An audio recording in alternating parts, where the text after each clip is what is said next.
Mr. Green, for some weird reason, asked me to make this announcement about the title of the upcoming class. He gets these inspirations, you know? He wants you to know that the title has been changed to a CPAC exclusive. It's called A Midsummer Night's Lucid Dream. Isn't that a great title? In which he takes us on a wild ride through 6 degrees of separation between William Shakespeare, of course, Baz Luhrmann, Tony Bennett, Ella Fitzgerald, Tears for Fears, and the Great Pyramid. Are there any questions? Sir Alan Green.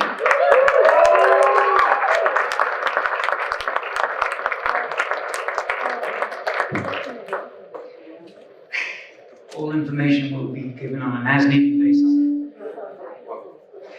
Well, what a tremendous lead-in from Chris Dunn. He talked about science and music. Thank you. That could not be more beautifully set up for this. If we can get it working.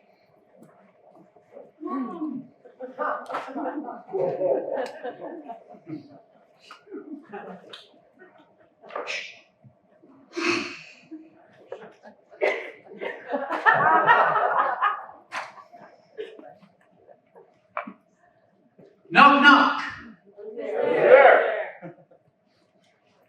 Shakespeare? Exactly. Did you know that Shakespeare wrote musicals? Not in the traditional sense, no.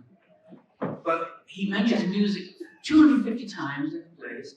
He actually sets songs into his plays. There's over 70 songs in the plays. Sometimes, though, it's just a random line or just the title, in order to get the audience hooked on the emotion of a song that they already know, because they've heard them all the time in balladeers and Italians. We've lost track of that. We don't know what was the top 40 back then. So we don't get these references, but he simply puts a line in order, because he knows the music's going to hook him, and it tells him a whole bunch about the story before, without him needing even to write words. That's how he worked. He was doing Baz Luhrmann's Moulin Rouge before Baz Luhrmann. Love is like oxygen. What? Love is a many splendid thing. Love lifts us up where we belong. All you need is love. Please don't start that again. My gift is my soul, and this one's for you. And yet, he knew the power of iambic meter. He knew the precision of the music was just as important. In fact, every time he mentions mathematics, he connects it to music. Here's one line: cunning in music and the mathematics, to instruct her fully in those sciences. He knows that music is a science and is connected to mathematics. And he's using it in his plays. Now, I know you're here, here for the music. I know you want,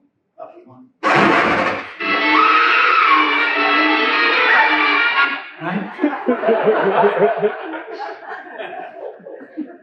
No? I mean, you want more equations, you want more Robert Bernstein, right?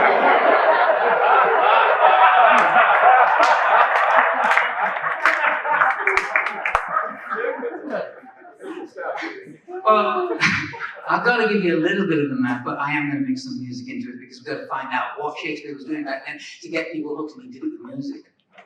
He did it with the music, but he also understood the balance. So I don't know who's here for the 2016. We can have a show of hands, but we won't see a thing because the lights are off. So, for those of you who were here, this is a quick recap. For those of you who weren't, this is still a quick recap, and you won't understand it. But it went something like this: sonnets. Oh, connect the dots. Oh, line goes up there. Right angle triangle. Right angle triangle. right angle triangle, perfect 3, 4, 5 right angle triangle. That's Pythagorean theory. Circle goes through all the points. That's interesting. That's Thales' theorem. He's the guy that measured the Great Pyramid the first time. He measured it. We must be spent. We measured this. We measured them. We get the ratio. That's pi. This is E. This is Euler's number. That's Euler minus 1. This is the Euler ratio. This is Euler Mascheroni. This is root 2.56 foot cubic meter. All of those, they go radiating out from a G that can take you out to B. That was geodesy in those days. They're all radiating out from there. And there's a couple of angles that one's to the north, one's to the east, and then to the side. It's obviously latitude and longitude. You're pulling into Google. You get the band to play as fast as you can.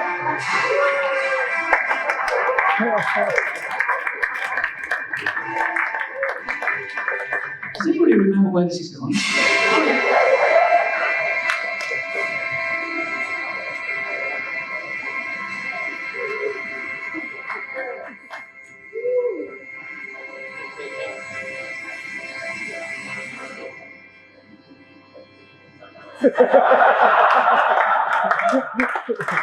So that's where we left off. Everybody up to speed? All on board? Good. I am going to mix in a bit of music so that we get a sense of it, but I did tell you back then that I had cracked something called the Shakespeare Code, but all I said was it's these particular lines. So I'm going to show you a quick version of that, and then we can all relax. Message 1, message 2, message 3, message 4, all coming out of this encoding that I will show you a little bit of soon. But they're all perfect anagrams, giving you a Shakespearean rhyming couplet in iambic tetragrammaton. Living page, your stigmata. Living page is a record kept alive. Your stigmata, yeoman, look at the stigmatograms. That's Christ's wounds, where I have hewn, cut into stone, desiderata's Latin for my desires. What I want you to know. Now those codes are hidden in the gravestone in this church, in the monument, and they point us to this, the Holy of Holies altar stone, and it's saying the answer is in there. So I have to get into that altar stone, but how am I going to do that? So I offer to do a performance in the church, and during dress rehearsal, I put up a banner advertising my musical, and make sure that it's in front of the altar so that no one can see what the hell is going on behind me. But I'm getting a little ahead of myself.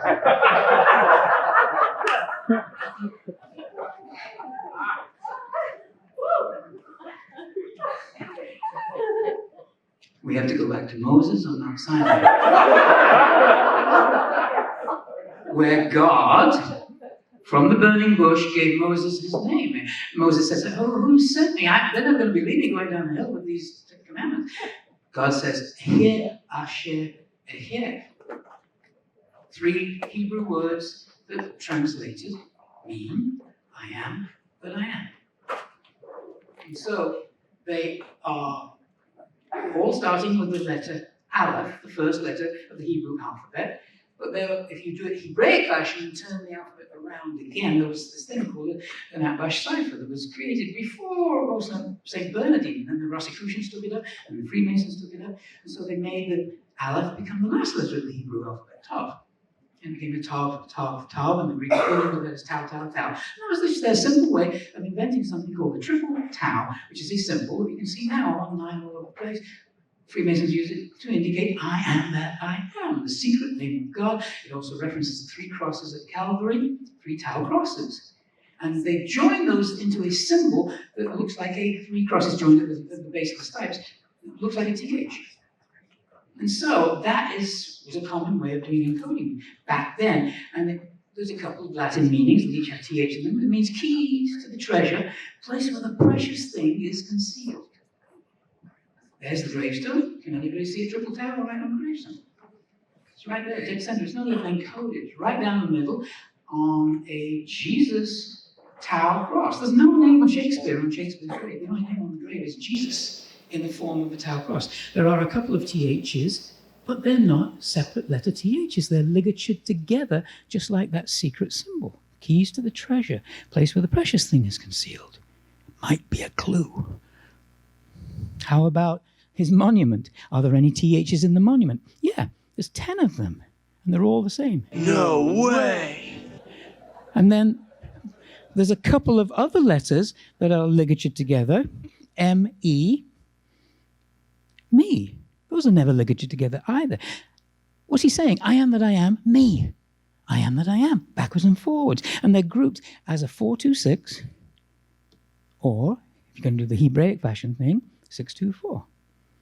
Again, remember I told you the petals of the chakras all add up to 1,050, and it's 6-2-4 plus 4-2-6.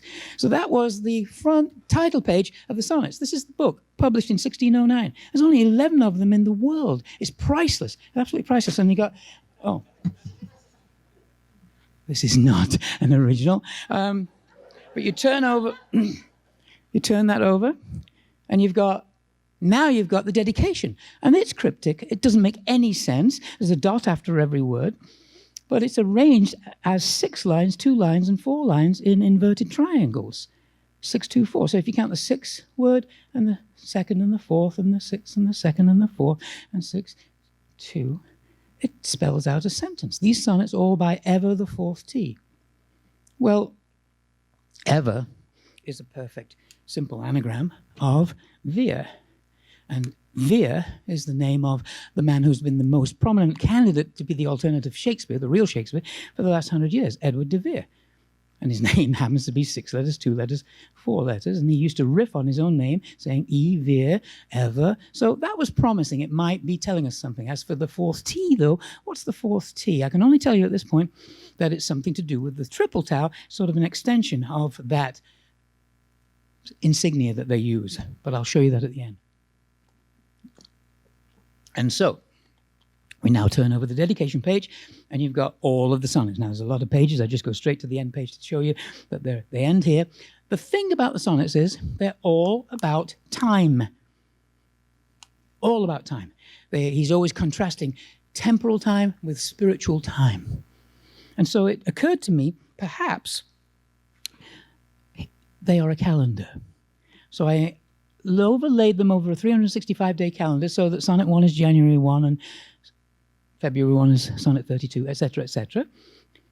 And you end at June 4th, so you have to send them through again, and you end here. But if that was the poet's intention, it should be able to be easily proven that what he's done is given us a map upon which all the sonnets are overlaid onto a calendar date.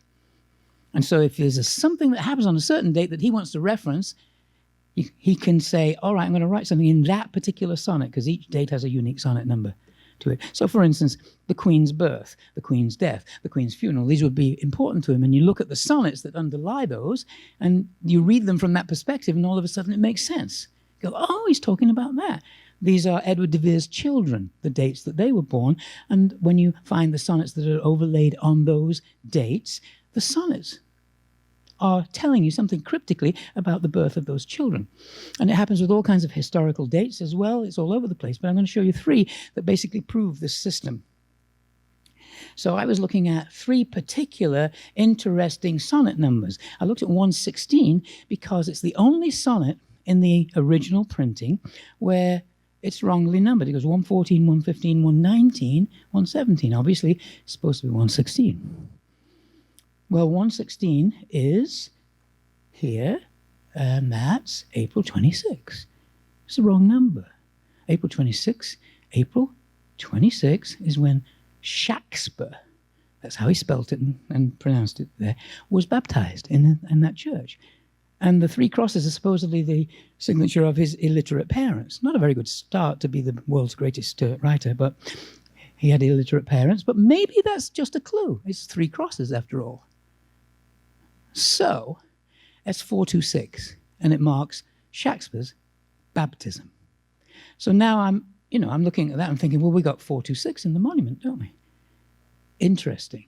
So is there anything else in that sonnet? You look down to the end of it, it says, if this be error, and upon me proved, I never writ. No man ever loved. It's not an error, he's telling you. It is an error, but it's deliberate. In fact, he says it's fixed. In fact, he says it's ever fixed. Evere fixed it like that. Interesting. So since that is telling us that the baptism date is wrong, the number is wrong, that's a lead. The baptism date has been fixed in order to create a code. So I want to look at 624. obviously the mirror image of it, because, mirror imagery, that's what we got. Right? If you're doing it the two ways that they used to code things back then. So what is June 24th? It's Sonnet 21. And Sonnet 21 has the word fixed in it. Okay, it says, and those gold candles fixed in heaven's air, which will make sense in a minute. 21 sonnet says that. So what's special about 624? Well, in those days, calendar was all out of whack. 624 was the pagan calendar celebration of the summer solstice. Now we know it's June 21, 22, but back then it was all out of whack. We were on the Julian calendar. It was slowly slipping out of whack. Farming was off. Easter was off. The church didn't like that. They wanted to correct it, so they introduced the Gregorian calendar. It was a good thing. It was science, right? They were figuring out how to get us back on track. But that was when they celebrated it back then. 624 was the summer solstice. Midsummer's Day. Midsummer's Night was the biggest celebration in England. That was 623, where they had the revels and the partying and the dancing and the sex and the drugs, probably. And the next morning, 624, it's like, oh, I'm sorry, we won't do it again. They all go to church. And they did, because it was it was the feast day of St. John the Baptist. So the next day they had the religious day. But that was the way it's done. It's always done that way, right? Saturday night, Sunday morning. Cusp of passing over from Gemini into Cancer. That's what the summer solstice is. And this is the Freemasonic symbol for it. They have the Cancer symbol, 6-9, as the touchstone at the top of it's representing the equinoctial cycle of the sun. What is that really doing? When you look at the sun, it's rising at a certain point. If you check it out every morning, it's going to rise here, and it seems to be moving towards the longest day of the year in the northern hemisphere. And then all of a sudden it kind of screeches to a halt because it's going to start going back. It's not going to start going back, but relative to the way we perceive it, right? So what happens at the solstice? Solstice itself means sol, sistere, Latin. It means the sun stands still. It comes like this. And so to the old agrarian farmer astronomers looking at it at first, they'd be going, oh no, the sun has died. It's died. That's literally what is happening. And then after 3 days, it starts to move again. The sun in heaven has died. Destroy this temple and I shall build it up in 3 days again, Christ said. I do believe that is literally a metaphor for what's really going on with the astronomical truth of the situation. But that's it. That's Cancer, in Gemini into Cancer, 69. It's also the feast day, as I said, of St. John the Baptist, patron saint of, anybody know? Freemasons.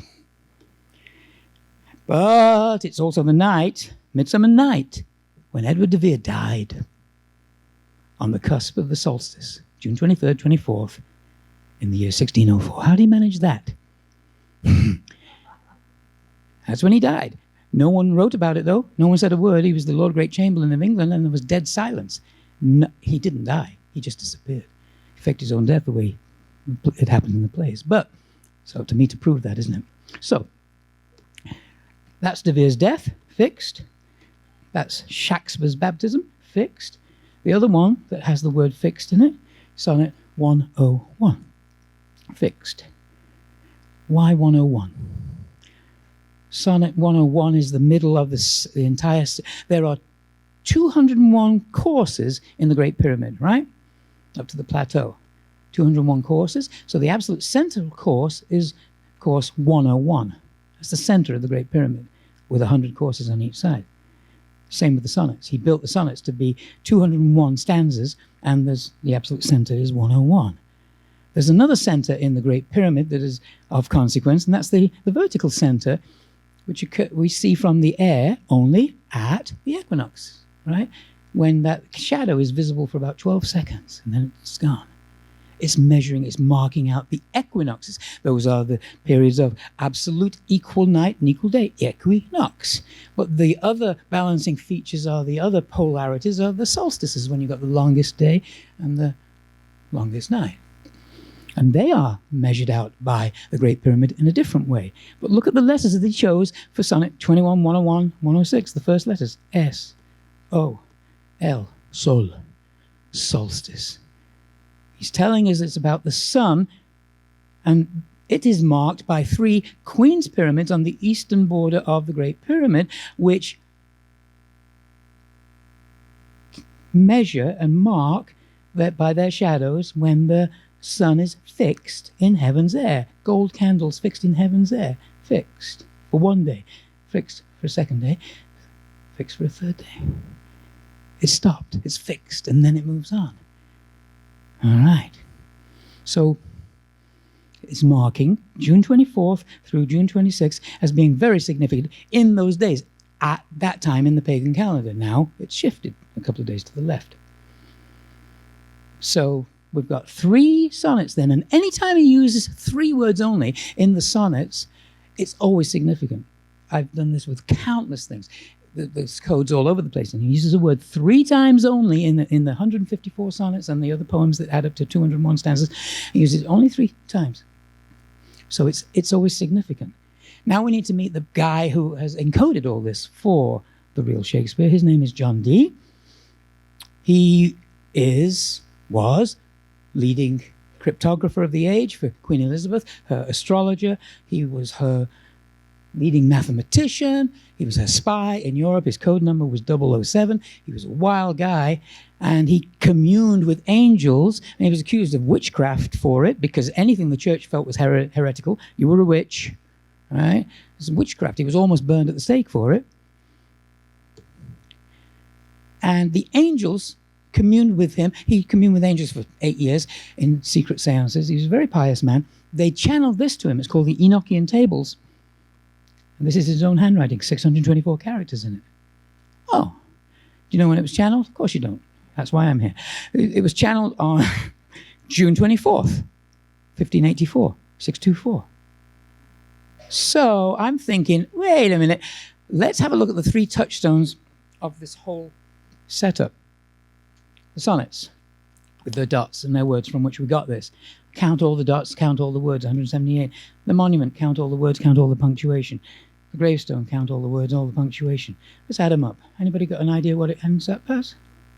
25 or 624.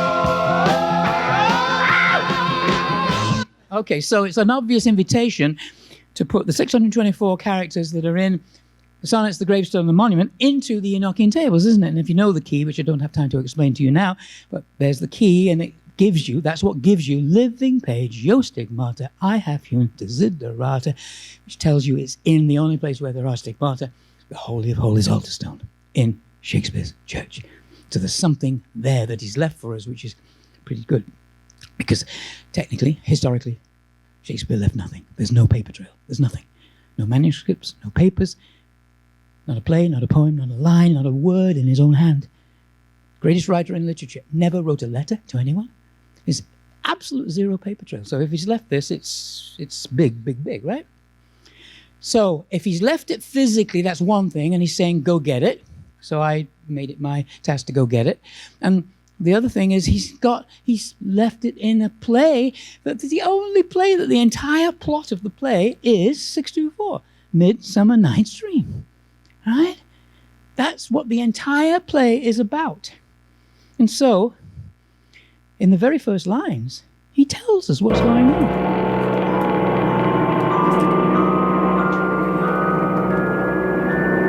Now, fair Hippolyta, our nuptial hour draws on apace. 4 happy days bring in another moon. But oh, methinks how slow this old moon wanes. She lingers my desires.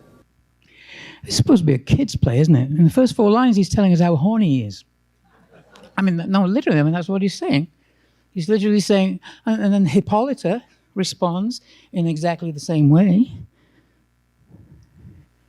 And she says, 4 days will quickly steep themselves in night. 4 nights will quickly dream away the time. And then the moon, like to a silver bow new bent in heaven, shall behold the night of our solemnities. if he was doing it today, he'd do it like this. Fly me to the moon. and let me play among the stars.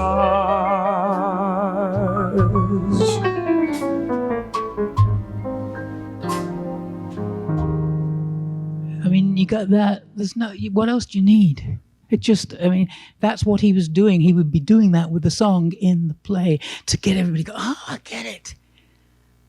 Very powerful. But why does he have to say that? He doesn't have to say 4 happy days, another moon. This old moon wanes. 4 days, 4 nights. Then the moon like a silver bow, new bent in heaven. All he has to say is, hey, honey, isn't it great? We're getting married in 4 days. I mean, really, we know what the play is about by the title. It's Midsummer Night's Dream. We know it's going to take place on Midsummer's Night and Midsummer's Day, and we can work backwards from that to when Theseus does the setup at the very beginning of the play. That's the day before. So that's the 22nd, and we know he says in 4 days we're going to get married. So it's there. He doesn't need to give us the phases of the moon. I mean, what's that got to do with anything except that it's a way you can measure exactly a certain year when the moon was in that phase. Aha. Right? He doesn't need to do that. Now, subplot, the mechanicals, the simple folk from Athens who they're hoping to perform a play within the play at the end of the play. Right? And we all know that, and that's fun, and they're in the forest. And they're rehearsing. And play is Pyramus and Thisbe. Oh, very good piece of work. Pyramus and Thisbe. It's not a play, but he makes it up, Pyramus and Thisbe. It's about historical characters, but there is no play. And while they're rehearsing, Snug says, doth the moon shine the night we play our play? Bottom says, calendar, look up in the almanac, find out moonshine. And they open their almanac, their calendar, and they say, yep, it shines that night. What's going on here? The Duke just told us, no, it doesn't shine. It's going to be a brand new moon right after hour. It's a tiny, thin sliver of a moon. There'll be no moonlight. And here's the mechanicals. Well, they're the illiterates. Nice group of people who give comic relief, but they're not educated. They don't know, and they're looking at an old calendar, right? The Duke, he's educated. He's the Duke of Athens. He's a god, for God's sake. He's Theseus. He should know what's going on. So what is happening there? Again, he doesn't need to give us this, and yet he gives it to us, making it look like he's made a mistake. Mistakes are always the clues to the code. In October 1582, people went to bed on Thursday, the 4th of October, and woke up on Friday, the 15th of October, because they shifted the calendar. They just knocked out a whole 10 days there, because that was the Julian calendar, and they had to correct it, and now we've got the Gregorian calendar. And that's what is happening here. The mechanicals are going from the Julian calendar. The Duke is working from the Gregorian calendar. He's telling us something significant about the new age of reason that's dawning. Mathematics. We've got scientific brains now. We can work this out. We can do measurements. He's telling you it's important to go follow the mathematics of this. Within a play that's supposed to be a joke about all the kids and the fairies. It's wonderful, isn't it? But so he's telling us, specifically, the moon like to a silver bow, new bent in heaven. So he's saying it will look like this. Well, Queen Elizabeth was always equated with Diana, the goddess of the moon. And she's got the crescent moon on her head and the silver bow. And they even made Diana look like Elizabeth when they painted her back then. It was a way they were always saying, that's how she's the moon goddess. She's the goddess of love. She's the virgin queen. Right? But he's telling us, by putting this into the play, that the play is centered around who? Queen Titania, in the fairy queen. So by this, he's equating Queen Elizabeth with Queen Titania. He's going to tell us something about a relationship through Queen Titania, because she's always talking about the moon in the play and the silver bow and the confusion over different seasons. So he's managed to link them all together through this metaphor of the moon. And so that only occurs about 19, 20 years, it will all circle around. You'll get that particular date with that particular sliver of a moon. But the other years that it occurs in are nowhere near a long time before Shakespeare appears on the scene and a long time after Shakespeare is dead. But the 1 year that it references, when you can see it now in our almanac, is 1604. And that, at midnight on that point in the play, is exactly when Edward de Vere disappeared on the cusp of the solstice, June 23rd, 24th, at midnight. He was gone, and history records that he died on 624. Precisely there. He's predicting his death, because this play was written probably 12, 13, 14 years before that. How is he doing that? Why is he doing that? It's a code. He's telling us something important. Okay, so now, knock, knock. Royal?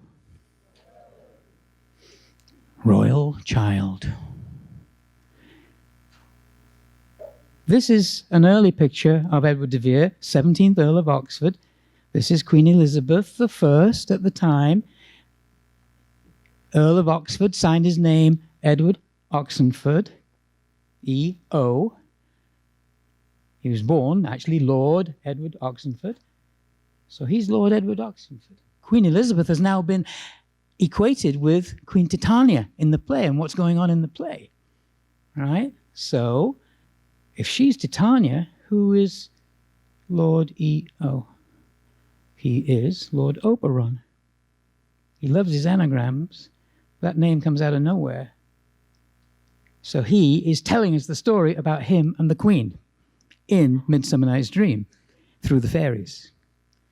And it's a beautiful story, and it's fun, and it's pretty hot in places because they were having an affair. And this has been expunged from the English history record, but it was kept by certain people who you will see. A lovely boy stolen from an Indian king. This is a line he puts into the play. She never had so sweet a changeling. A lovely boy stolen from an Indian king. It's got nothing to do with the play. Who's the Indian king? It comes out of left field, nowhere, but he says Indian, Indian, Indian 3 times. An Indian king, and he says she never had such a lovely changeling. A changeling child was a child that born into the royal family and then shipped out to be brought up by some aristocracy outside it into a changeling family and given a new name. Henry VIII did this all the time, have an heir and a spare. I mean, that's her dad, Henry VIII. He was always having affairs and he was having kids all over the place, just in case he needed a prince someday. Did she do that? Harder for the Queen to do it, but she used to go on progress around the country with huge hoop skirts. I'm just saying. So, a second time he mentions it, he says her Indian boy. A third time he mentions it, he says Indian heir. But remember, Queen Elizabeth is equated with a clicker that's not working. Queen Elizabeth is equated with the moon goddess, Diana. Oh, he's saying in Diane, king. In Diane, a boy. In Diane, the heir. If that isn't telling you that the Queen is pregnant, I don't know what is. In Diane. And he puts it into the play. And we know historically that they were together at a certain time. And we know that they were presumably having an affair. As I say, it's been expunged from the record, but you don't really need to add 2 and 2 together to get 624. So you get, he says then, explains it in the language of the play. She says, and this same progeny of evil comes from our debate, from our dissension. We are their parents and original. Do you amend it then? It lies in you! Why should Titania cross her Oberon? I do but beg a little changeling boy to be my henchman. Set your heart at rest. The fairy land buys not the child of me. Give me that boy!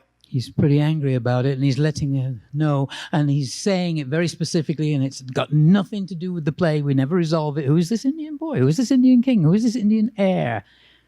A boy, son of the queen, is the king, is the heir to the throne. It's clear as that. He even says, it lies in you. He should say, it lies with you to amend it. But he says, it doesn't say with. He says, it lies in you. Well, it was known at the time that they were texting each other.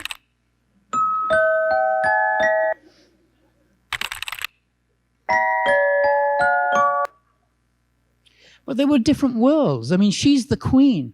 He's a nobleman in a different world. She's the Protestant queen. He's a recusant Catholic. New religion, old religion. She's probably on the pill. He, not so much. Right? They were in different worlds. If Shakespeare was writing it today, I think he'd say something like this. He'd just put it this way. It looks as if we two will never be one. Something must be done. You like potato?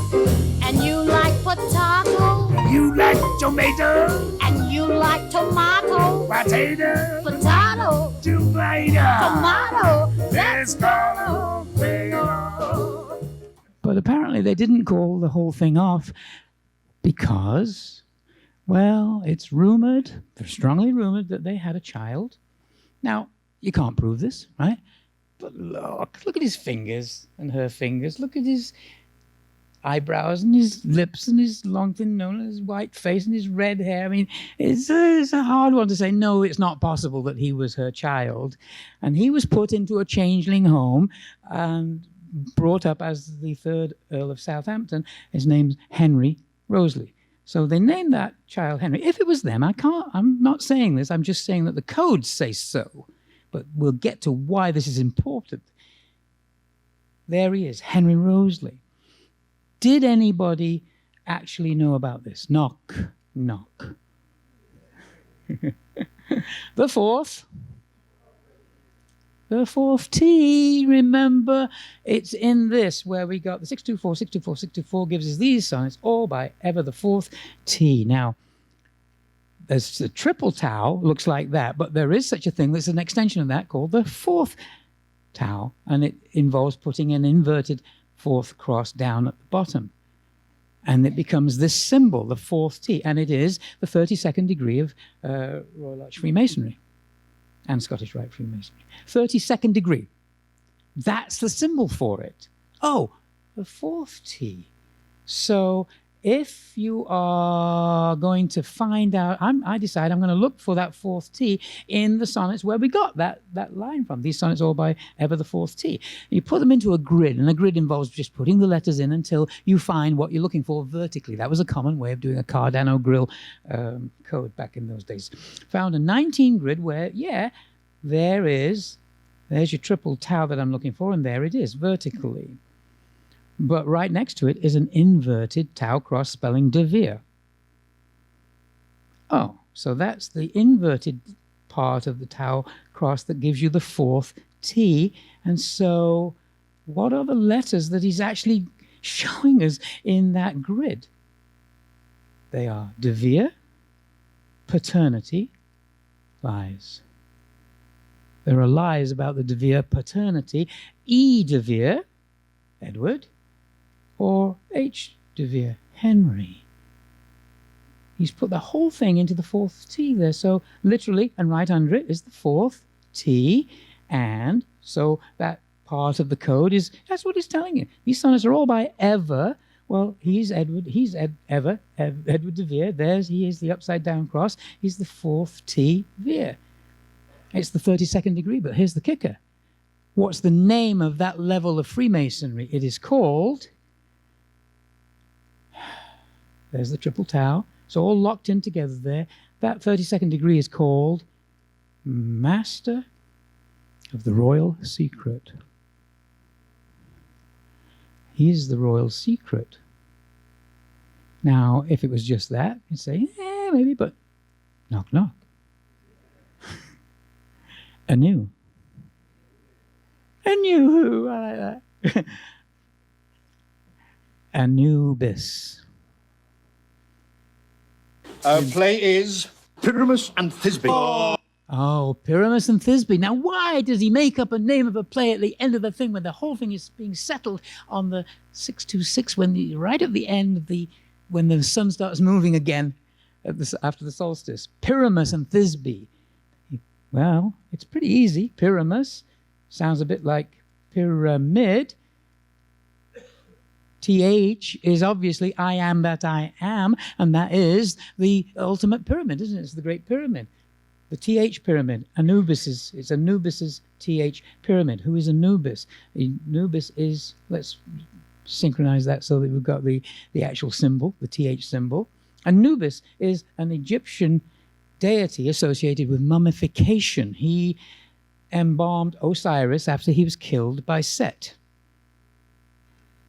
But Anubis, the name Anubis in ancient Egyptian means royal child, master of secrets, master of the royal secrets, the TH pyramid. Osiris was supposedly embalmed by Anubis in the king's chamber. That's the mythological source of that. So, did anybody know that this was going on? As I say, didn't occur in the English record, but there were Spanish ambassadors in the court. And if this story was alive today, believe me, it would be as big as this. Your pirates attack our merchant ships daily, and you think we don't know where the orders come from? The whole world knows these pirates sail up the Thames all the way to your royal bed. Oops. Guerra de Espes, Spanish ambassador. He's the whistleblower to King Philip. You will leave my presence, sir. And he reported it. Go back to your rat hole. Some breaking news just coming in. An intelligence community whistleblower. The whistleblower. The whistleblower. Whistleblower. Your royal bed. Whistleblower. The whistleblower. Whistleblower. Who spoke with this mysterious whistleblower? I don't know. There is a wind coming, madam, that will sweep away your pride.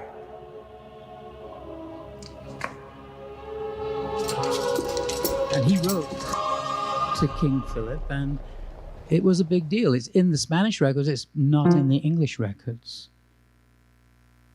But if they did have that child, then you've got Henry Roseley, 3rd Earl of Southampton, is put into the home of a changeling child. And when they get older, this is a picture of Henry Roseley in the Tower on trumped-up charges so that he cannot be the king. He is the heir to the throne, but she can't bring herself to name him the Tudor heir to continue the lineage. And so what happens is you get a false line and a real line.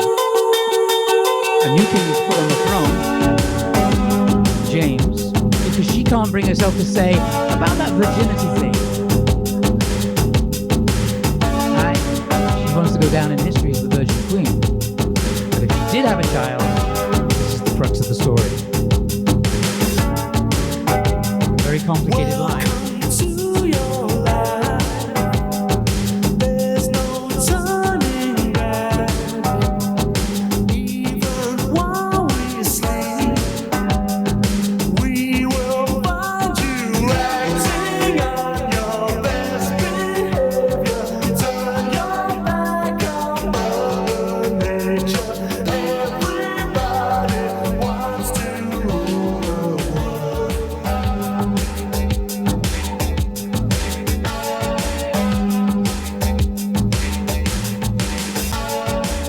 Tale turned into a grim fairy tale and an even grimmer fairy tale.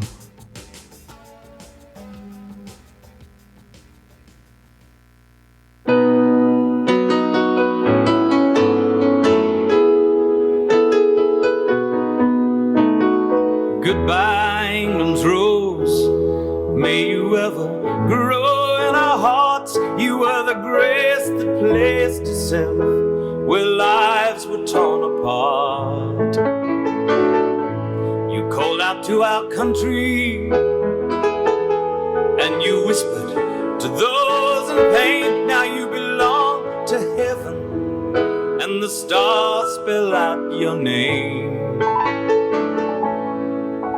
And it seems to me you lived your life like a candle in the wind, never fading with the sunset when the rain set in. And your footsteps will always fall here along England's greenest hills. Your candles burned out long before your legend ever will.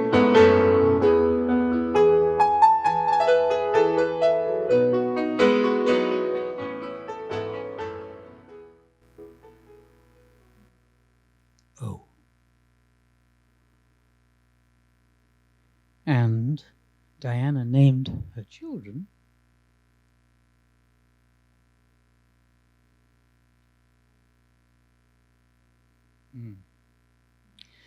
And so what we're saying with this is that that story is the background to why the church does not want me to open the altar. But they kind of have to, because the world will make that connection once this story gets out, and they have to tamp it down, and they have to find out what's in that altar. Now, they don't want what's in that altar, but the reason, why is all this to do with ancient wisdom? He's put in that altar something. He's gone to all this length, all this trouble to do this. And it's about the Great Pyramid. And it's about those math constants that no one should have known back then. They're on the cover of the sonnets. And it's about the dimensions that are in, I mean, it's about the constants, it's about the math, it's about the science. He's telling us this. He was an initiate into all of this. And he told us through plays and music. But the point is, it's as significant a story today to Elizabeth II as it was to Elizabeth I. So I have to go to the church. And I went to the church and get invited, oh, come and look at Shakespeare's grave. And on the door here, well, CCTV cameras in operation, don't get too near anything. There's also a forensic system that will spray you with a chemical if you get too near the altar, and it stays on your clothing for 12 months and your body. Don't risk it. 100% conviction rate in court. So that's the welcome you get. In other words, don't mess with our myth. Now, they can't spray their guest artist because I've agreed to be their performer and give them excerpts from the musical. So that's taken care of. I got to take care of the cameras. So I volunteer to do the whole of the last part of the song where you're not seeing what's going on behind here by candlelight, because it will be so beautiful and so dark.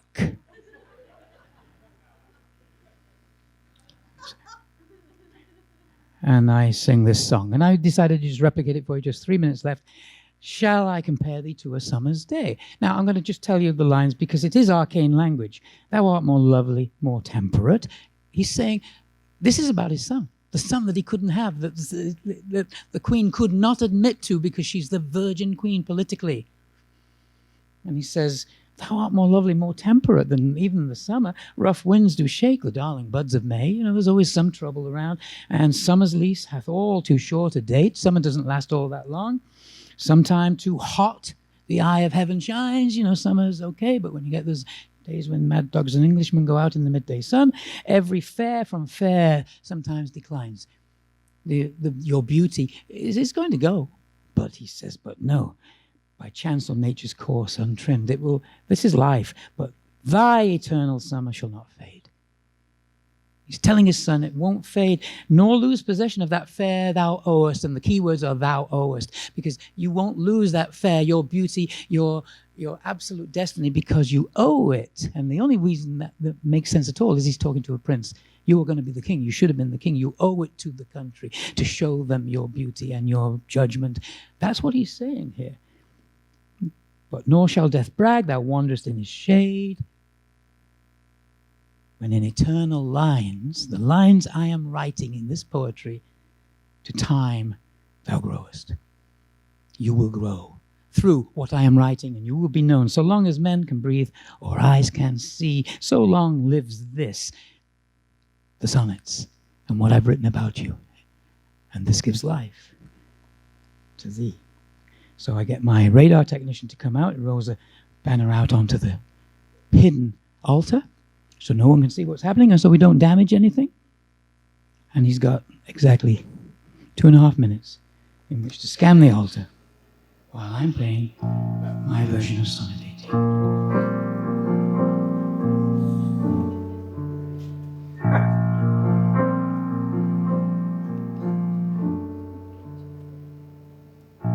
Shall I compare thee to a summer's day? Thou art more lovely and more temperate.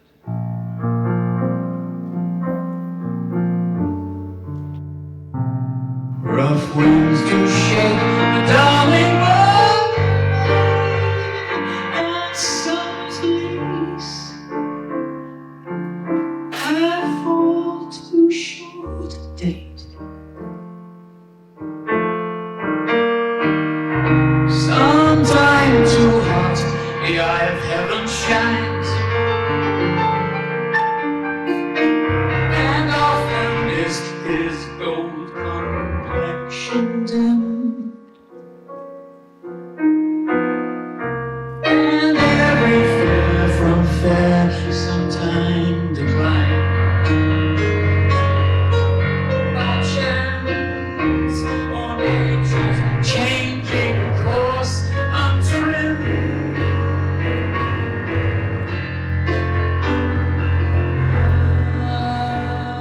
thy eternal summer shall not fade, nor lose possession of that fair thou owest,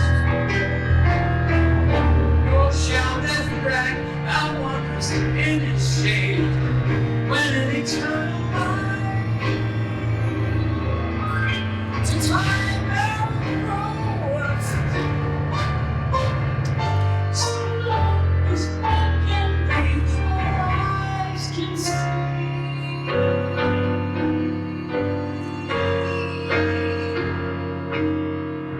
So long lives this, and this gives life.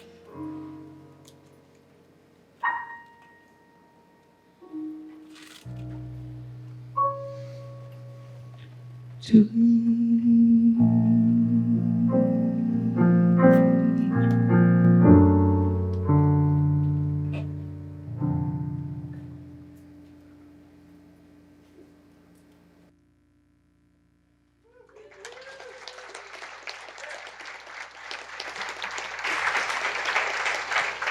lights come up, the banner comes down, we go back to our hotel room, we see the scan, we know that we've got it, we click send, and it's on the laptops of 2 of the leading radar labs in America within 40 seconds.